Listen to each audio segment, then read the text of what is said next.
Hello, everyone, and welcome to GG's Weekend Watch with me, Joe Tuffin, joined by Dave Young and Matty Sutcliffe. We're here to preview all 12 races live on ITV on what is a blockbuster day of action on Saturday. Now, I won't spend too long on this intro because we have all of those races to get through, but we'll very quickly just take a look back on last weekend. There was no draw in the first race at Sandown, but it didn't take too long for the lads to get on the scoreboard, with Andrew's Selection Polestar winning the second race of the day on ITV at a fantastic price of 9-1. Dave then got off the mark with Classic, 6-1 winner for him in the 225 at Sandown. Andrew's Selection Arisig coming second there at 18-1. So congrats to those that got on the Weekend Watch forecast for that one. Although we didn't actually tip that up, so please don't come for me. Having said that, that's, just saying we got the 1 and the 2. Both Andrew and Dave picked Estrange, but with an SP of 2-7, we won't be heaping too much praise on them for that one. There was no look in the fifth race for either of the lads' picks, but then Dave's nap, Play de Havre, absolutely hosed up in the old Newton Cup to win by 4 lengths at an SP of 5-1, tipped up at the time at 7-1. So a massive congrats to you there, Dave. Finally, both went with Ombudsman in the Eclipse, but both were denied by a brilliant Mr. Moore ride on Delacroix. Shame not to end with a winner in the big one, but a profitable day for both nonetheless, and a profitable day for you if you followed. And finally, just a quick favour to ask of you all. If you do enjoy the show and any of the other content that we produce or Dave produces, then please hit that subscribe button. Only 31% of our viewers are actually subscribed to the channel. So if you watch our stuff and you haven't subscribed yet, we'd really appreciate it if you went down below and changed that so we can continue to bring you great videos. Right, lads, that's that over. Let's get into it. First race of the day is the 140 at Newmarket, the Rossdale's British EBF Maiden Filly Stakes. Class 3 event over 7 furlongs. No odds for this one just yet, but it's a very tricky race with only 3 of the 10 runners having actually seen a racecourse before. Dave, as your nap won last week, you can enjoy the burden of starting first. Who do you like? Lovely. I don't really like anything in a race like this. Like you said, we've got 12 to get through. It has been Godolphin, Charlie Appleby, Will Buick to follow, isn't it? Desert Flower won this in 2024. It's the start of the season for some of these sort of younger 2-year-olds, I suppose. So I wouldn't have an opinion or an interest in the race. There are some prices that have just come through. I think Snowlight's 15-8 with Bet365. So that's timestamped just after 2 o'clock today. We'll see what price that goes into by the time this goes out. But yeah, I wouldn't have an opinion. I wouldn't want to just follow the market blind. There's better races to get stuck into, I think. A race to leave for Dave. Then Matty, do you come in here with a selection for any of these runners? And as I said, the market has just gone live there. So Snowlight 15-8 favourite, Orion's Belt 10-3, Dancing Flower 5-1 make up your top 3. Yeah, not a confident. Well, not a selection. I'd be not a race I'd be wanting to go large in at all. As Dave mentioned, Charlie Appleby's won 5 of the last 8 renewals. Of course, it was won last year by Desert Flower. The thing that was interesting to note was William Buick who was won 4 of the last 8 renewals. Was originally dropped up on Dancing Flower, the home of Dark Angel filly. But since declaration, he's picked Snowlight instead. I think it's probably a telling thing. Snowlight, who's Damn Light Blush, won this in 2019 on Debut for Connections. Dark Angels nicked with Kodiak Mare, generally a positive pairing. So if you are looking for something to kick off the weekend, then it'd be for the sake of the podcast, it'd be Snowlight, but not a confident selection by all means. Snowlight for Matty then. Yeah, very, very tricky race to start proceedings. Just before we hit recording, obviously there's 12 races live on ITV this weekend, so just before we hit recording, I think Dave made a fair statement of what the hell is that thing doing on TV. But anyway, we'll get on to the second race of the day, which is at York, much to Matty's delight. It's the John Smith's Racing Handicap Class 2 event for 3-year-olds or over 1 mile. Remmooz is the favourite at 3-1, and Old Cock second favourite at 4-1. Speaking of old cocks, Dave, you can go first. Thank you, mate.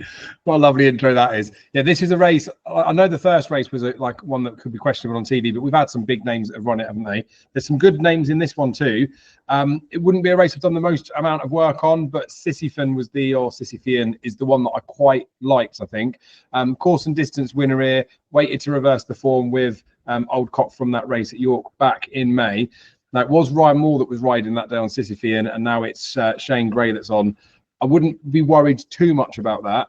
And you do wonder with a horse like this whether he's got bigger targets at York later down the line. We know there's a big meeting in August and there's in October as well. There could be handicaps he's going for, but this looks like a prize that's worth winning. That would be my selection in the race, although I don't know whether I'd actually part with any of my own cash on it. Sisyphean, a sort of a best price of 13-2 at the minute with Paddy and Betfair. I'm just going to quickly add in here now, La Trinidad is actually running in this, which was, I believe, Andrew Mount's third best bet at Royal Ascot, but never really got any sort of race there. That's at 10-1, so that could be worth a look. Have I just spoilt it for you there, Matty? Is that your selection, or who do you like? No, it's not. There's two that I've got to back in. The first is Blue for You.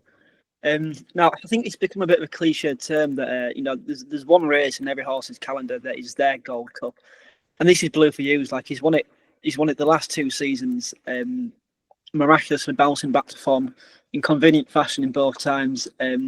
Won it 2 years off a mark of 99, and last year won it off a mark of 95. He's in off 94 here. He stayed on well over course and distance last time out, suggesting that he's ready to strike again. And my only slight niggle with this horse is that the tongue tie is applied to the normal visor, and he's not from 4 when I put to a tongue tie. I think his closest finishing position was 7th, which is behind Atrium at Ascot last season. I don't want that to completely dissuade me. I just think he'll be absolutely off for his life here. But it has put a slight dent in my confidence, and I just wonder whether it might be more assured to go for Remmooz for Owen Burrows. Burrows won it in 2018 with 3-year-old coming off the back of a Royal Ascot defeat, and it's a similar one with Remmooz here. It wasn't disgraced at all in the jersey, beaten 7 lengths into 4th by an impressive winner and Noble Champion. His mark looks fine on a mark of 98, won twice at Doncaster in impressive fashion. He's bred to get the mile, so I think he's probably the worthy favourite is Remmooz, but I'd be very shocked if Blue for You wasn't right there. So I'll play the pair and maybe play the reverse forecast too. Yeah, Remmooz, the only 3-year-old in the field, obviously getting weight from the rest of the runners as a result of that. But Remmooz and Blue for You from Matty. Straight on to the next one, the 212 at Newmarket, the Trusted Trader 20th anniversary Fillies Handicap Class 2 event for 3-year-olds or over 7 furlongs. It's a battle of the misses with Miss Nightfall at the top of the market 9-4. And Misinformation 11-4. We'll start with you, Matthew, this time. Who do you like?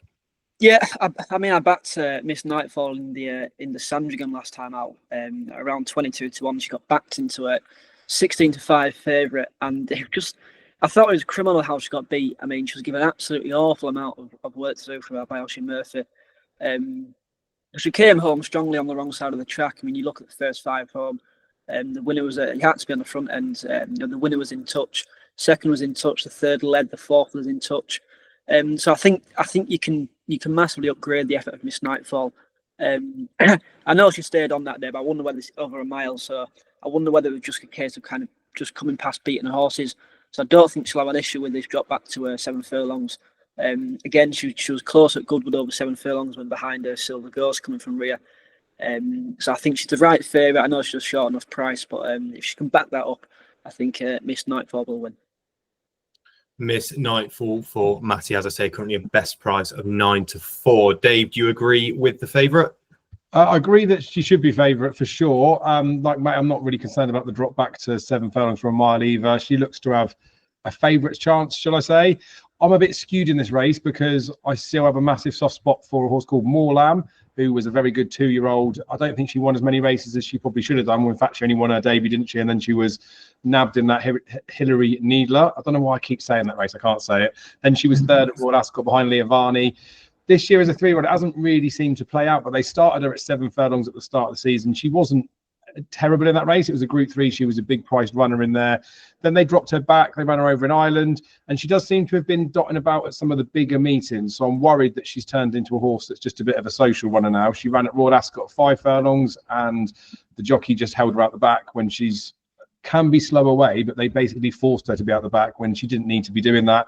Now they've jumped all up to 7 furlongs, and of course it's the Newmarket July Festival. Maybe she's just turned into a social runner now, but I hate to think that's the case for her. That was her handicap debut last time out. She's been dropped £3 for the benefit of being ridden out the back cold with basically no intention of trying. So now on basically handicap debut, as far as I'm concerned, because I know it's the second start, she's off 93. She's put in some performances in the past that would suggest she could win a race off that mark. I just don't know whether this is the complete optimum conditions for her to show that. But because she's a 20-1 poke in here, and I've got a bit of a soft spot for her, I think Maw Lam would be the selection. It's only each way first free because we've only got the 9 runners in there, but that does mean if we get one non-runner, you still get 3 place terms. I think she's worth a poke at 20-1. And she's the type of horse as well that one of these days they're going to start backing her because it's the intention to win. And I think maybe Saturday with Tom Ease on board could be it. Yeah, 20-1 Maw Lam, and that's with Coral, Ladbrokes, Spoil Sports, 18-1 with William Hill, and sort of 16-1 elsewhere for Maw Lam. I do remember that you're a big fan of that horse. It's always one of those that whenever I've done a bit of an edit or anything for the weekend watch, I always see Maw Lam putting into that Saturday tips screen. So yeah, expected you'd keep the faith with that one. Two different ends of the market there for Matty and Dave in the 212 at Newmarket. But back over to Ascot, the 222. Over 1 mile, the Cornish Orchards Summer Mile Stakes, Group 2 event, Hatem, currently top of the market. Dave, you can start on this one. Who do you like? I like loads in here. They're all real nice horses. Hatem stepping up to 10 furlongs last time. I was desperate really to make a case for him as to why he'd want that trip. Nothing in his pedigree would suggest that he wanted it. Even when you watch his racing, he doesn't look like he's any more than a miler. But he did manage to win. And I do think getting his head back in front might just be the key to this horse going and winning a few more races. He was beaten by Coudoir the time before in France, and I really like Coudoir as a horse as well. They're both 2 from 3 at Ascot, sort of vying for favouritism at the front of the market, and I can see the case for them. Never So Brave was a real good winner at Royal Ascot, wasn't he? But this is a step into group company, and for all that it might be a Group 2 where there's some horses that maybe might not run up to their figures, it still is a Group 2, so it's a big jump up in class. I find it difficult the way this has been priced up because you've got the first 4 in the betting, pretty much 3-1 and 4-1 pokes, and that probably sits about right. They've probably all got an equalish chance. Some are on an upward curve and some have got question marks about them. If I was going to have a play in the race, though, I couldn't trust Hartem to back up his last run, even though he might have turned a corner and he could look like a good thing. The one that I'd take a small token swing on would be Nostrum at a big price, 25-1, I think he is, as a general price. There's the dead 8 in this. You've got to be careful of those non-runners because if it went to just 2 places, I'd probably want to leave the race fully alone. But he's a horse that he hasn't shown anything for a long time. Another one of those horses we talked about that leaves Sir Michael Stout and then have gone to a different yard. His comeback run last month was literally just that. It was just the sake of having the horse coming back out. It was off a near 300-day break. And his last run after a wind surgery for Sir Michael Stout was poor. But a lot of Sir Michael Stout's horses towards the end of his training days were running poor. You have got to go back a little bit further to find some good stuff. But his run, it would be just over 12 months ago now. He was just a few lengths, about 3/4 of a length behind Noble Dynasty in the Criterion Stakes. That's a Group 3. But before that, he was running behind like Epictetus, Chaldine, Holloway Boy, Charin. Now, I know those names don't jump out as like Group 1 horses, but I think this is a weak enough Group 2. Back up to the mile, which he was running off before when he was getting those better bits of form. I just thought he could be overpriced, but it might just be a swing and a miss. But it is a swing I'm going to take. So that's 25-1 for Nostrum in the first time headgear, but only if all 8 that are currently in there go to post. Matty, who's your selection in this very, very tricky race? Yeah, I agree with a lot of things that Dave said there. It is probably a poor Group 2. I mean, you look at some of the horses who've won it recently, they've quite impressive. Chinned it, Master of the Seas, Mahatha beat the bank. And I could well won it last year, and this might have been the plan for. I just wonder whether he's better on a bit softer ground. I think the racing post habit is good, but you look in the BHA, it's good firm in places. It's only going to dry out there between now and Saturday as well, so it's going to be good to firm ground.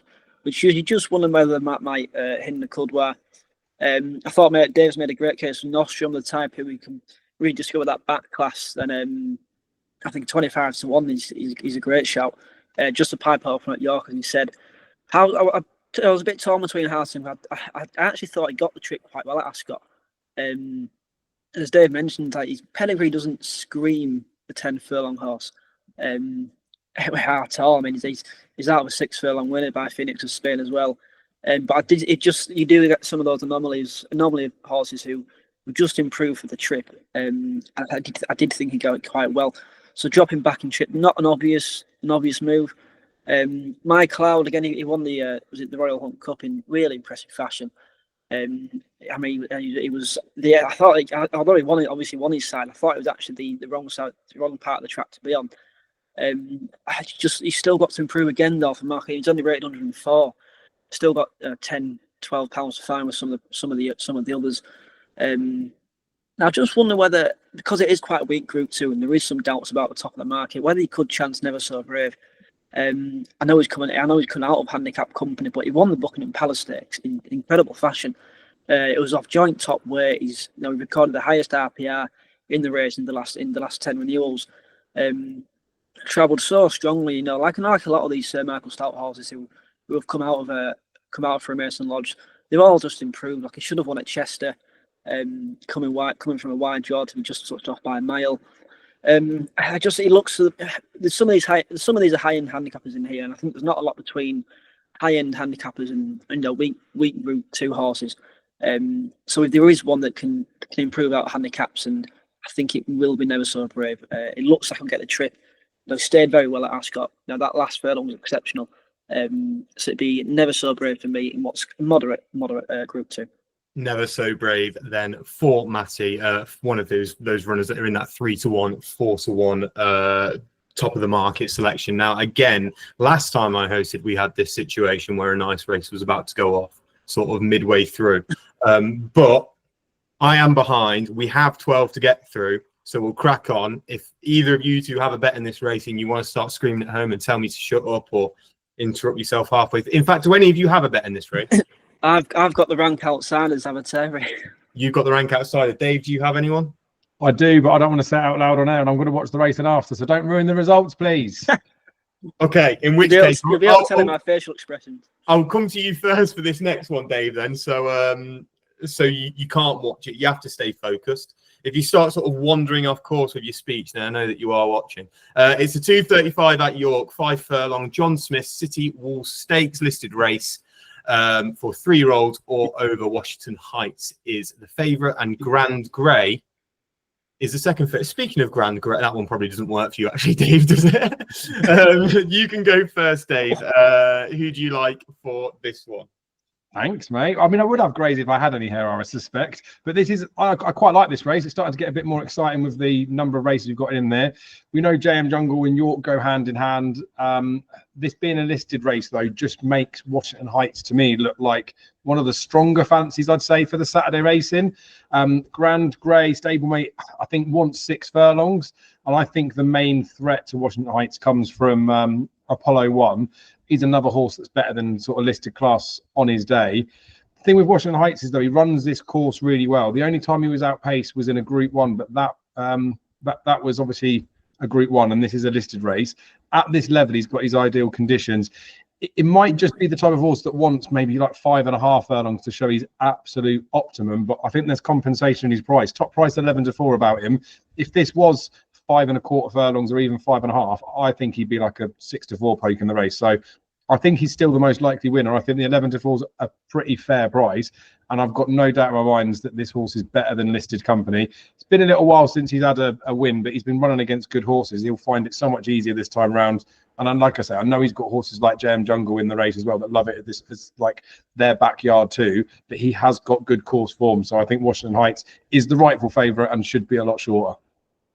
Sticking with the favourite then for Dave in the 2:35 at York. I can see Matty's eyes are still fixed to the TV screen, so I'm just going to try and come up with a little bit more waffle as I get into the business end of the race. Unless, Matty, you're a sort of pro multitasker. I'm just on about 28-1 winner something that. Anyways, we'll try and carry on. Congrats, Matty. Commiserations, Dave, as I presume you weren't on the 28-1. There's Avaretti. No, I didn't have a bet in the race, I'll be honest. Right. Well, Matty, that is some form to sort of go into this one. 28-1 winner. If you can sort of contain your excitement, can you let us know you're backing in the 2:35 at York? So yeah, I'll just try and compose myself. I'm in the same camp as Dave. I think this is the easiest task that Washington Heights will have for quite some time. He will have a better chance to win a race than this. Only beating 2 lengths in the King Charles Stakes. a length third in the Temple Stakes with the 6th, subsequently beating the 2nd last time out, and the 7th was beaten by a length by the 5th in the King's Shower Stakes as well. So his recent form's worked out well. He drops back in listed company. I think he has got a great chance. However, I don't want to carry on the theme of tipping up favourites on the weekend watch. It's completely against my nature. The other one that I consider is Star of Mehmas. Now, fillies have won 4 of the last 9 runnings of this race, including 3 3-year-olds. The sole qualifier is Star of Mehmas. I just think she has to be chancing that evidence. Only been out of the front 3 once in the 7 starts, which was on the debut. Form figures since 3 wins at 3rd, 2nd, and 3rd. The latter trio have all come in listed company. She's beaten a length on a season debut at Chelmsford. She's beaten short ahead by Tropical Storm over course and distance, then half a length by Town and Country at Sandown. So I mean, she gets all the allowances. She gets the fillies allowances, the weight per age allowance. Off 8 stone 5. She's similar to Royal Acclaim, who won the race a couple of years ago. Kind of a progressive filly whose level is probably this, but she's going to run a race. So I'll chance Star of Mehmas. Star of Mehmas above Washington Heights, just Star of Mehmas? Yes, just marginally above Washington Heights, purely in the base that I can't continue to tip up these favourites. Yeah, well, we can get on to the next race here, Matt, and you can have sort of 3 minutes to bask in the glory of that winner you've just had there at Newmarket. Dave, we'll come back to you for the start of this one. It's a 250 at Newmarket, the Bet365 Bunbury Cup, a heritage handicap for 3-year-olds or over 7 furlongs. A lot of recognisable names in this one. Top of the market being More Thunder, £10, the second favourite. Dave, run us through this one. Who do you like? Oh, wait, it's not going to take me 3 minutes. We'd have to go back to Matty pretty quickly, because how does More Thunder not get Ascot Redemption in this race off the same mark? He was an eye catcher in the video that we did for some 5 eye catchers from Royal Ascot. There's another one that's running a little bit later on as well that I wouldn't give as much of a chance. But he's just a very good horse, isn't he? We know that it's the start of the racing at Newmarket on the July course now. And we know we've talked about the Sir Michael Stout horses that leave. And we talk about William Haggas with handicap horses this season. But the 2 wins that he's had this season have come at Newmarket on the Rolling Mile. I know it's a slightly different track, but it's not majorly different. And he ran so well at Ascot, despite not getting the clearest of passages, which it was a result that Tom Marquand said afterwards, that as a jockey in a big field handicap, you have to make decisions and you don't always get it right. But ultimately, he was saying the best horse in the race didn't win in his opinion, and they've got to get redemption. It's a bit of a big field race. Carry the One's been an eye catcher in the past. I say in the past, last year, then came here and still didn't get the breaks to get through. So that was a tiny reservation with this horse when I looked at the sort of 5-day decks for this. But there's only 13 that have been declared. There was 20 in the race last year. It's a max field size of 20. Ideally, you probably want to be drawn high, would be my take on things. He's drawn 13 of 13. So while he's out on a wing, and if the pace does end up being in the low draws, then he might be a little bit of a concern. I think there's been 2 winners in the last 10 that came from stall 3. The rest of them have been relatively high ones. And the field's so small that I think Tom Marquand will just be able to get redemption. So I know he's short enough, 15 to 8 at the time of recording as a top price, but he's the type of handicapper to me that is definitely well handicapped. Probably should be more like a 6-4 poke, and he'd be one that I'd be quite happy to get stuck into, gamble responsibly. Yeah, it was a pretty stinky ride, wasn't it, at Ascot, all things considered. Did he make your Ascot 5 horses that will win next time out list? Yeah, definitely did. Yeah, and there's another one that's coming up later as well, but might not win because they've stepped him into big company, but we'll come on to him in a little bit. Well, Dave's sticking with what he said in that video, which is, you haven't watched it yet. I'll put a link up here. You can give it a watch. That More Thunder will win next time out following that meh ride by Tom Marquand at Royal Ascot. Matty, over to you. Who do you like in the Bunbury Cup? Yeah, I think you're being a bit kind with the meh there, Joe. Yeah, look, he's the obvious choice, isn't he? Stepping back up in trip, we know that he used to stay further for Michael Stout. He just came from an absolutely impossible position in the Wokingham. Although, to be fair, Get It was given an excellent ride from the front. He's £3 well in as a result. He's the obvious one. But I just thought Run by Run, who does have form with More Thunder, is of more interest. 3 of the last 7 winners. You just also quickly touched on the stats here. 3 of the last 7 winners came from the Royal Hunt Cup last time out. There is only one qualifier here, which is EBT's Guard. But I'm unsure whether they've got back to 7 furlongs will suit, given his 0 from 7 over the trip. For I did show up quite well at Ascot. And the other race to know is the Buckingham Palace Stakes. 2 of the last 5 winners winning that contest came from that race last time out, including Biggles. We all used to love Biggles, didn't we? Thirst of 5 and Biggles was Thirst of 5 in his far side group in the Buckingham Palace Royal Ascot in 2023. Run Boy Run was Thirst of his group on the far side of 3 last time out. Finished obviously way ahead of the next one. I know he finished 9th, but he was still right. He was still right up there behind an impressive winner. And you look at the draw, 8 ahead of him in the race came from stalls between 18 and 31. You had to be on that side of the track. The far side was a complete and utter bias there. So you can upgrade it. He's coursing distance form. He's 2 seconds and 2 wins from 4 starts. He's got a £6 swing with More Thunder for a 3 1/4 length defeat over the former over 6 furlongs in May as well.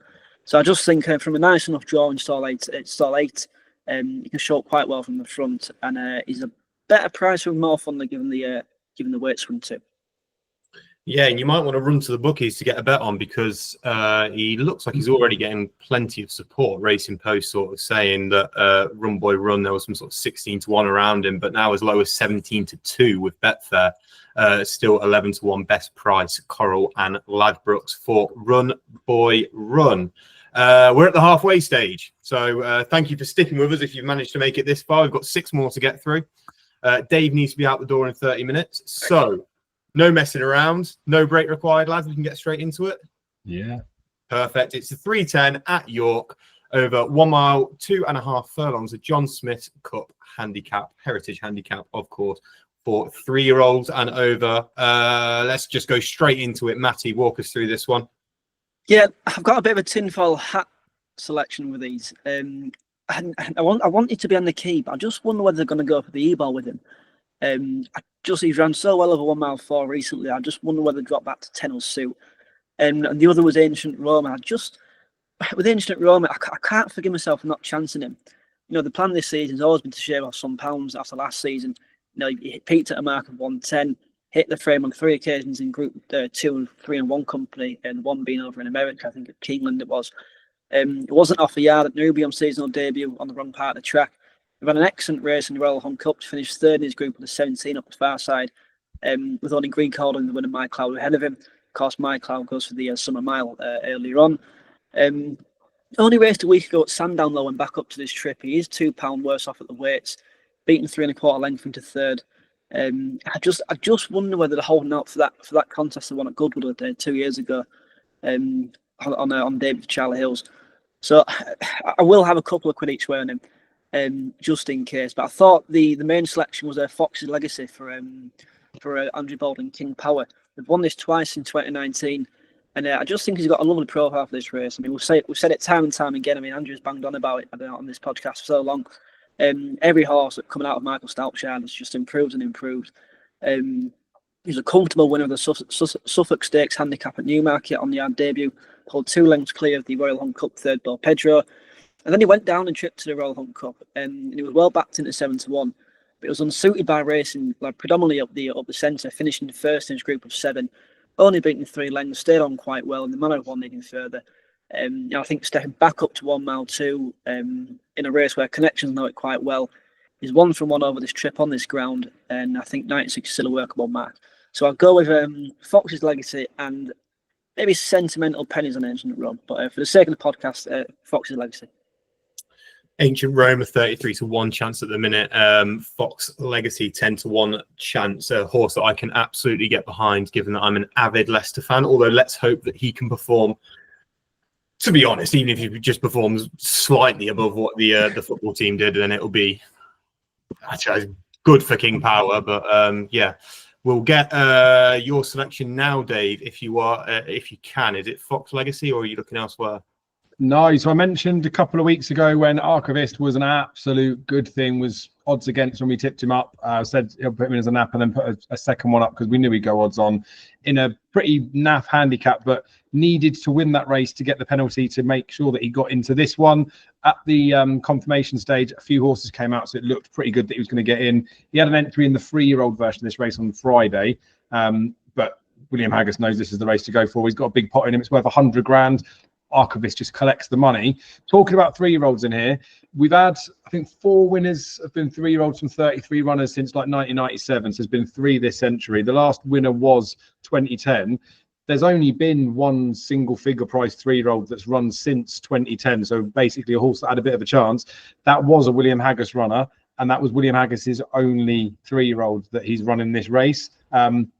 That horse ran all right, but this one is here with a sign of intent. Adam Farrah's riding. People might look at the jockey thing, but it's because this horse is carrying such a low weight, 8 stone 7. Some of the big names wouldn't have been able to do the weight in there.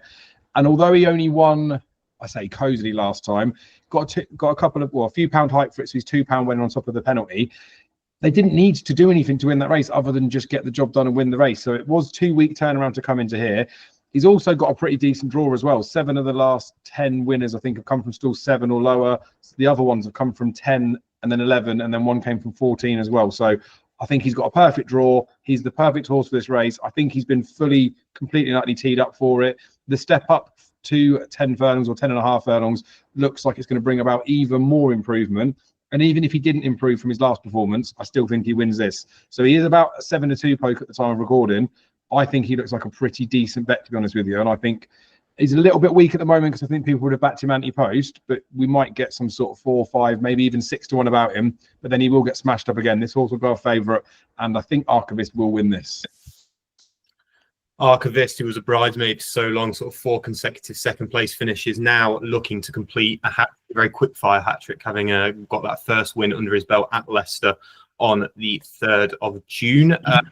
Very nice. We'll go on to the 325 at Newmarket. This is the Bet 365 mile handicap over, if you can work that one out, a mile. Class 2 event just for 3-year-olds. Matty, you can go first. Yeah, you would think this would be short and sweet with Bedouin Prince giving Charlie Appleby and William Duke, because it's a bit of a theme on at the July meeting.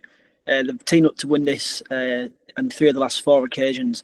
But I don't think a mark of 100 is an open mark of 100 is a gift. And it's also interesting that 3 of the 4 winners at Appleby's won this race with Royal Geldings as well. James Doyle won it with First Conquest in 2018. And I just think this Secret Theory has been a bit overlooked here in the red cap of the Godolphin trio. He returns from a gelding operation when 5 lengths behind Amilock at Goodwood in a condition stake. It was also behind, which obviously works out well. He dwelt in rear there, didn't really get going. But he only finished a length behind Noble Champion, who of course won the Jersey next time out now, rated 114. So he's thrown in on that evidence. I just think it could be one of those where the Godolphin first ring gets backed in, and Secret Theory just goes a little bit under the radar, and wins. He also beat Archivist as well, who of course is beaten well, giving a penalty away as well. Archivist also the favourite for the John Smith's Cup. Now we're at 97 himself, so I think a mark of 97 Secret Theory is absolutely fine. If the gelding operation brings out further improvement, then I think he'll be the one to be on at the value. Secret Theory, the 12-1 3rd string Godolphin runner in this field of 7. So obviously they've nearly got half of the field in here. You'd hope that they'll scoop a victory. Let's hope it will be with Secret Theory. Dave, who do you like? Yeah, it's a tricky one, especially when there is the trio of Godolphin in there, and you trust that Will Buick will get the right horse, won't he? But he hasn't been seen for a little while. I don't think this would have been like a first preference, although that's probably true for a lot of the horses in here. He probably is the group horse in here if he's going to do it. But like Matty says, 100 is a stiff enough mark for a horse that's coming in off of a little bit of a break. 5th column looks pretty good for the Gosdens and Ryan Moore, and obviously Ryan Moore's an absolute monster of a jockey. Even though you said at the start of the show he gave Delacroix a good ride, that's Marmite or potato patata type stuff, isn't it? Because half people would say that he gave him a terrible ride, which is why he got in a bad position, but he still got the job done in the end, didn't he? And then like Matty said with James Doyle as well, like they don't always get it right. And Secret Theory I looked at as a horse that did look like he could win a handicap off of 97, but his price is probably just reflected in the fact that Will Buick hasn't chosen him. It's a mad race, really. There's only 7 runners in here. Rafed was well fancied at Royal Ascot, but didn't run like the favourite he was. He got boxed in loads of times, but when it got clear, he didn't quite show as much as I expected him to. That said, if he's had enough interference early on that it's checked him and it's stalled him and he's actually lost a lot of energy, then maybe he's better than that, but he's priced like he was interfered with and he was supposed to win last time and he didn't. If he'd have got a clear run, it didn't look like he would have won last time. I don't know if I could bring myself to have a bet in this, but I think it's probably in the wake of Matty picking that big price winner in the second race on Thursday, where you get these smaller fields and you can get some of the better horses clashing and causing an issue. And then it's not too difficult for me to make a bit of a case for Sex on Fire for Richard Spencer. She gets plenty of weight. He gets plenty of weight and he's not carrying a penalty, but he's got some form at the start of this season back at Haydock when he wore a visor for the first time. Pitched up an RPR of 90, looked like he was going to progress from that, and then the time after in the visor again in a Class 2 handicap, a similar event, although it wasn't worth quite as much money, ran all right, but just was a bit keen and looked still a little bit quirky. They went back to Haydock after for another Class 2 and just looked like a horse that was a bit of a dodge pot, hence why they put the visor on in the first place. But they've switched the visor now to blinkers. It's a smaller size field here. If they do go and mess about in front of all these good horses clashing against each other, then maybe the race could get set up for Sex on Fire at a stupid price to run well. But with it only being 7 runners, we've only got firms offering 2 places. We might get someone that offers 3. Again, it'll be like a couple of the earlier ones. I don't know whether I'd be brave enough to actually bet the horse, but I'd say it could probably outrun its odds. 25 to 1 with pretty much every firm at the moment then for Sex on Fire. Matty, what did you think about the Ryan Moore ride, by the way? Good. I thought it was excellent. I mean, that's a wise man, probably right? Probably because I put it up in the Anti-Pro series at a 10 to 1, so I'm slightly biased in that remark. I don't think he did anything wrong. I thought the horse was quite reluctant and it didn't travel too well. But I thought there's no better man to galvanise a horse on the outside of that than Ryan Moore. I don't think it was a case of the horse getting him out of trouble. I thought he just gave it an absolute peach. Yeah, get told, Dave. No, it's like one of those, it's like a penalty, isn't it, where you like very, very calmly just sort of like, you don't even put it in the corner, but you put it between the keeper and the corner, and then if it goes in, everyone's like, wow, what an absolute genius. And if it doesn't work, then it's, sort of everyone's getting on your back about it. But it worked for Ryan Moore. I thought it was a brilliant ride. And Dave, you're wrong. Let's hope you're not going to be wrong about the 3:45 at York, though. It's the John Smith Silver Cup Stakes, Group 3 event over 1.6 miles. We've got 6 runners in this one. Dave, you can walk us through this one. Yeah, it's like another one of these races where we've got smallish fields, which I'm very thankful for the fact we've got 12 races to get through. But when you've got good competitive racing at lots of different race courses, they've got to spread about where they go. But we've still got some depth in this particular race. Now, Al Kareem's being nibbled. He's 13 to 8 generally at the moment. I suspect he'll go off a bit short than that because he's a horse I used to give a bit of undeserved stick to. Just didn't think he used to win enough, although he used to run well. And I thought he was a bit of a quirky horse that maybe wasn't putting it all in. But he's 4 wins now from his last 7 races. 3 of those are listed. One of those is a Group 3. This is a Group 3 again here. Now, Table Talk did win the Melrose at this course, but Al Kareem just has far superior form than all of his rivals in here. Table Talk is the closest in the betting. Top price 3 to 1, bottom to price 9 to 4. But Al Kareem and Table Talk, like if it was just a match race between the two of them, which it pretty much is, Al Kareem would batter him because he'd just go out in front and he'd just set his own fractions and nothing would get near him. Going through the rest of the field, nothing wants to make any pace or even wants to lay out near the front. So I just think that Al Kareem is just going to go out and do a piece of work off the front, uncontested lead. He'll just be able to dictate matters. And we saw him when he won last time out, how good he is when he's able to just get in front and do what he wants to do. I think he's pretty much unopposable. But like I say, I used to have a bit of a quirk about this horse. I used to give him a bit of stick thinking he didn't put it all in. So I'm a little bit scared to row in on him. But 13 to 8 looks a pretty decent price for me. I'd have him much closer to being like an odds-on poke or even, an even money poke or even a shade of odds-on. So I'd be pretty sweet on Al Kareem, but I wouldn't be getting royally stuck in. I'd just have an all right size bet, I reckon. Please gamble responsibly. Thank you for the second warning there during this show. Yes, always please do gamble responsibly, despite what the lads might say. Al Kareem then for Dave. Matty, who do you like in this one? It's a funny one because I mean Al Kareem won very impressively last time out, over course and distance, of course.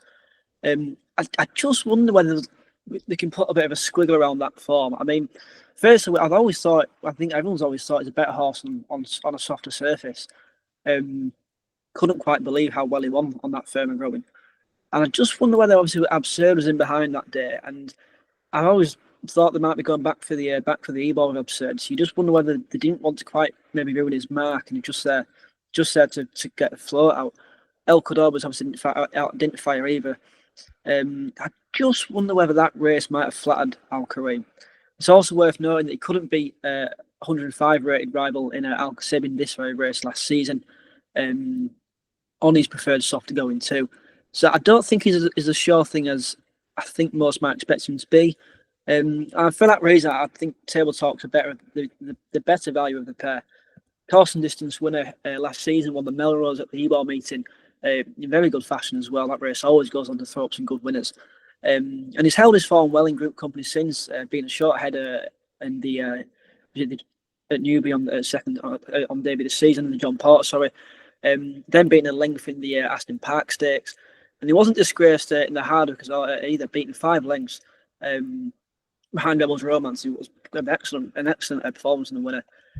All those came over 1 mile 4. He steps back up in trip for the first time to 1 mile 6 on this firmer surface. And I just think he can sit behind now Kareem and pick him off later on.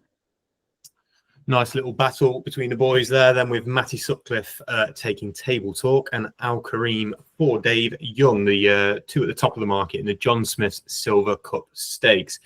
3 to go, and the next one, I'm quite excited for this race. It's the Superlative Stakes, Group 2 event for 2-year-olds over 7 furlongs.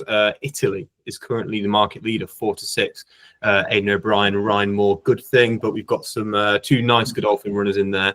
And Venetian Lace as well, who was a bit disappointed at Royal Ascot in what was he in? Chesham, in the Chesham Stakes.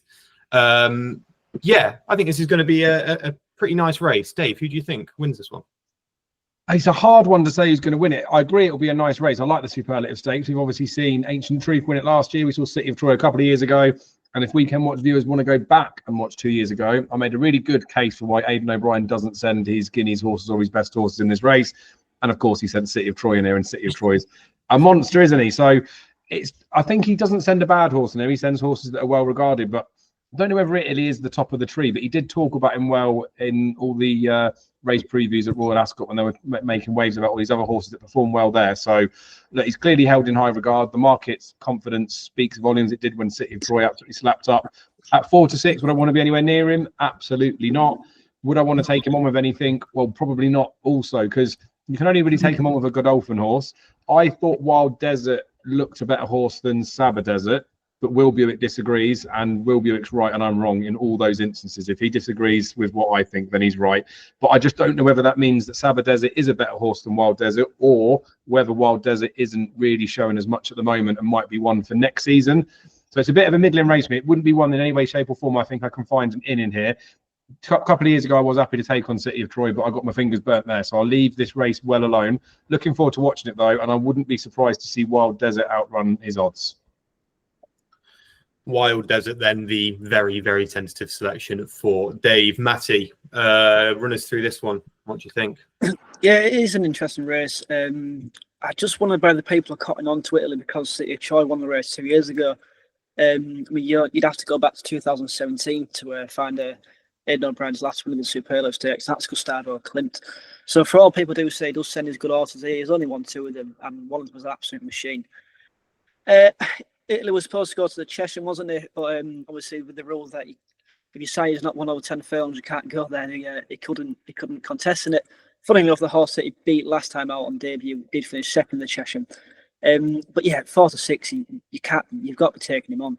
And as is the theme on Saturday, Charlie Appleby, William Buick have won the race 4 times since 2018, with similar types as Sabre Desert as well. Native Trail, the 2-year-old champion, he won the race a few seasons ago, coming off the back of the same Sandown maiden that Sabre Desert won last month. It took quite a keen hold in a slowly run race there, but it travelled really well. And I think it was just only a matter of time before William Buick just push a button. One on the hands and the heels. He just strikes me the Titan to be a better horse and better company. Draw nicely in 2, can sit behind the pace and pick up nicely. And you're taking that proven path with the Godolphin horse around 4 to 1. I'm much rather take that against the 4 to 6 of Italy. Sabre Desert, then William Buick, obviously looking for that 2,000th British winner. He could be in this one, although I actually expect he's probably going to have 2,000 by the time this race rolls around, with the favourite in first and the Bedouin Prince. If he doesn't get it today at Newmarket, that is, of course. But yeah, Sabre Desert for Matty Sutcliffe. Right, we've got 2 to go. The next one is the big one. It is the July Cup, Group 1, 6 furlongs for 3-year-olds and over. Notable speech back down at this 6th furlong is the favourite Flora of Bermuda, which was one of Andrew's Ascot top 10 bets. The second favourite, and Whistle Jacket third. Again, looks like a brilliant race. Very excited for this one. Matty, you can go first. It is an exciting race, but I think it's a damning indictment of the of our sprinting scene, isn't it? When you've got a former Guinness winner having to drop back to 6 furlongs, try and find some form. It just shows you what an absolute mess our sprinters are at the moment. And my good friend Lewis Thompson, he actually wrote an article on this earlier today. So if anyone wants to have a look at that, please do. Not an ad, by the way. Yeah, good race by the quality, maybe. Two on the radar. Big Mojo. I mean, what has he done in the past life to be given the rides? The rides he has the last 2 days, the last 2 times. He's a 4th in the Sandy Lane Stakes at Haydock. If he got an out earlier, he'd have won. And they run in the Commonwealth Cup, and I don't know whether I'm just talking out of pocket here, but he broke out the stalls, broke finally, and then he was reined back in to rank last on the near side, and had absolutely no luck in running, and was just given absolute stones, only beaten 5 lengths. I'm still of the opinion that he's a smart horse. Gets a 3-year-old allowance. Tom Marquand gets back on board for the first time since he's won at Ascot early this season, and Stall 9 has thrown up 2 of the last 5 winners. So I think Big Mojo will go well at a good price. And the other one is Run to Freedom for Trevor Whelan and Henry Candy. This is a slight cliff horse. The fact they've kept him in training despite having just 3 runs since 2023 suggests that he's still shown up well. I think he injured himself in the Aberdeen Stakes on his last year. Has been put away since. But his 2 runs this season have been quite good. It was close up in the Aberdeen again. And then he ran a good race in the QE2 as well. Only a bit of neck behind in a Sherrin there, so you think the price discrepancy between that pair. I think Run to Freedom is available at 100 to 1, in a Sherrin at 7 to 1. So the price discrepancy between that pair is fairly insane. And you've also got, I think he was second to a Pink Shaquille in this race in 2023 after a similar run in the QE2 as well. So I just think at 100 to 1, this is always going to have been the plan for Run to Freedom. He'll be absolutely off for his life. I'm very happy to take an each way swing alongside Big Mojo. 100 to 1 Run to Freedom for Matty and Big Mojo. And Matty, you are not talking out of your pocket at all. The ride on Big Mojo at Royal Ascot by Holly Doyle was just absolutely shocking. To be fair, I might be talking out my pocket because I was on the thing as well. But it was exactly that. Like, it broke quite nicely, and then she just sort of took him behind this absolute wall of horses, and basically went to every single dead end that could possibly be found, and he still finished pretty incredibly. So I'm definitely having a few quid on him in the July Cup. Dave, he was one of yours that made those 5 that are going to win next time out, wasn't he? So you siding with him? No, I do agree with all you're saying, and I'm normally quite happy to slate jockeys, to be fair, but not in like a bad way. It's just an opinion of how they've ridden a race, and I'd love to think that I could do better, even though I couldn't. Got to think, how much does Big Mojo weigh? When he was pulling Holly Doyle about, he yanked her to the left, and then he yanked her to the right. She was going diagonal for lots of parts of the races. So I do wonder whether, obviously, she's probably stronger than me, to be fair, but I do wonder with some of these horses, especially the sprinty types, when you see that they're really buzzy, I don't know how you can control some of these animals, to be fair to him. So that's a bit of a concern with him. And as much as he was eye-catching and that he deserves to have his poke in all these Group 1 sprints, it's not ideal, is it, if you've got a horse that's got that much energy in him that they're probably wasting regardless of who's sat on top. Like, you can't imagine he's going to settle and just do as he's told for a race. And maybe he's just that type of horse. Maybe on a going day, if he wants to do it and it works out as the right tactics, he'll go and win. But he does need to step forward a bit on his form. But like, I can see him having a good chance. We've had loads of 3-year-olds that have won this. Like, they're just as successful as 4-year-olds are in the race, but they've been terrible to follow blind. I talked about this last year when we previewed the race about Inner Sherrin, why I was so keen to take him on, that the older horses would probably do better. And I did put Inner Sherrin in my horses to follow for Royal Ascot, and he ran terrible, really, didn't he? I was thinking that Ryan Moore would keep the ride. He didn't. Buick got the ride instead because Ryan Moore was riding the crazy Aidan O'Brien also has now been retired. I think he's not going to race again. He's just useless.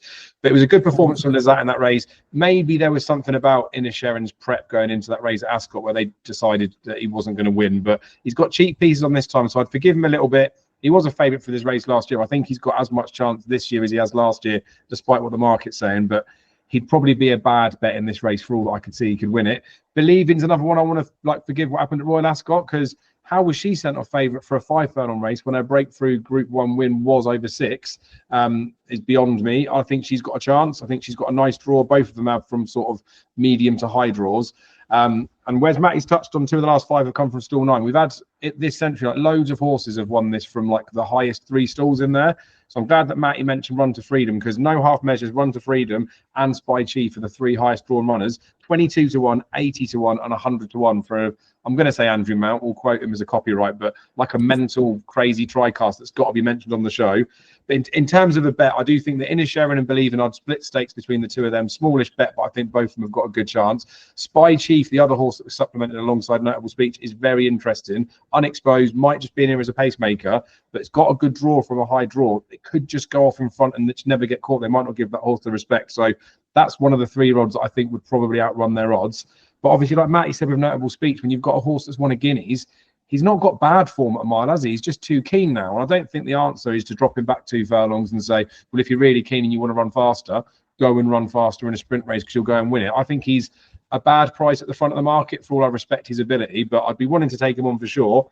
Like I say, Inisheran and Believin' would be the 2 darts I'd throw at it. I might have a small bit on Spy Chief as well, but none of it would be for big stakes. It would be a race to watch with intent. But I will definitely be having a couple of pennies on a big price tricast from No Half Measures, Run to Freedom and Spy Chief. I'm going to be in Barbados if that one comes in. That's a ridiculous tricast, but I'm going to have to follow you into it. Yeah, as you say, 100 to 1 runs Freedom, which is Matty's pick anyway. And then No Half Measures 80 to 1. Spy just on that, Joe, I'd be sticking Inisheran and Believin' in now, just to make sure I'm talking about it. I know it would make the perms bigger. It would go up to 30 lines, but off of 10p stakes again, it's going to pay a big dividend. They're drawn in 12 and 11, so I'm definitely going high side in that race. Just thought I'd mention it. I love the ambition, to be fair. Yeah, if you're picking the first 5 home, that would be. You might as well just run us through the order. What is it? 1 to 15. Go on. What is it? I can't do that. Price on that. Yeah, okay. So the final race of the day, we've nearly kept this one under an hour, I think. The final race on ITV, the 450 at Ascot, the LK Bennett Butterfly Mark Heritage Handicap. Those words in that order just don't really make any sense. It's over 5 furlongs, class 2 event, 3-year-olds or over. Dave, we can go to you first. Who do you like? Thank you. Well, Holcombe Bay was the bonus eye catcher from Royal Ascot. We did 5 in there, but it was in a 6th because it was in a race where another horse was an eye catcher in there. Red Orange ran really well at Ascot as well, was a bit of an eye catcher, but the former one, Holcombe Bay, is now dropping back to 5 furlongs after being eye catching at a further trip. So I respect where he is in the market. Trainers obviously know more about the horses than I do, and it's back at Ascot. It'll be a stiff enough 5 furlongs, but I think he's priced on the fact he was eye catching rather than this being his optimum conditions to go in and go well. Wouldn't be one of the races I'd have the strongest opinion in, but Would Hay Wonder is a horse that was not an eye catcher last time out, but the dropping back to 5 furlongs, having the first time cheap pieces applied, look like plausible reasons why I could expect him to run a bit better. Still about £3 higher than his last winning mark, her last winning mark, but she's run well the last twice, and both times at this track and trip. Sean Levy rode her the last day, but again, it was the wrong trip. I don't think it was there. She was well behind in the Wokenham, but he also rode her in a novice race where she won. So I think it might have been a little bit of an intended target. Give her the experience at Ascot a few weeks before coming into this particular race, because like you touched on, it is a heritage handicap. It's worth 50,000 to the winner. It's not going to be as difficult as the Royal Ascot 5 furlong races that she could have gone in, and I think she's got a good chance. The 2 of her runs at the start of the season as well, they've been over 6 furlongs. I don't know if that was by design to try and get a mark down for this, but maybe they think she needs further, but they were both behind that very progressive More Thunder that I'm really sweet on later in the or earlier in the card. So I think Would Hay Wonder would be my selection in the race. 5 places, 11 to 1, that'll do me. Would Hay Wonder hopefully finishing this monster day at the races on ITV Racing with a winner for Dave. Matty, who do you like in this one? I'm in complete agreement with Dave. In the first time cheap pieces, she's often pigeonholed as a Newmarket specialist. But two of the best RPRs have come over course and distance. First, when a length fourth in the Palace of Holyrood House Stakes, as he said, then a half length third in the Whispering Angel handicap. She's raced over further since, not been disgraced behind Maw Lam twice. Didn't stay a strong run walking him. The weakest race she's been in now, dropping back in trip. I think Would I Wonder is a brilliant bet, in complete agreement. Wow, there you go. Finishing off the show with a joint selection in Would Hay Wonder in the 450 at Ascot, 11-1. That's an exciting bet to be getting stuck into. I'm going to ask this question to you now, and if you come back with yes, I do, I'm going to tell you to shut up. Do you have any selections from anywhere else, guys? No. No. Correct answer. Good. Last thing to do is get your naps. Dave, will come to you for your nap. Your best bet of the day on Saturday, given that you had a winning nap last time. We're all here to hear it. Yeah, we'll go in again. I can nap Archivist this time because his price isn't going to be too short, but I'll throw 2 up because it's 12 races. Archivist would definitely be the nap, and the next best would be More Thunder. That's probably worth quite a nice double. I think that will be quite a popular double on the day as well. Matty, what about yourself? I'm going to go completely rogue and off piste here and go with Run to Freedom each way at 100-1. Second in this race 2 years ago. This will always have been the plan. I think it's got an absolutely fantastic chance to come on from that run at Ascot last time out.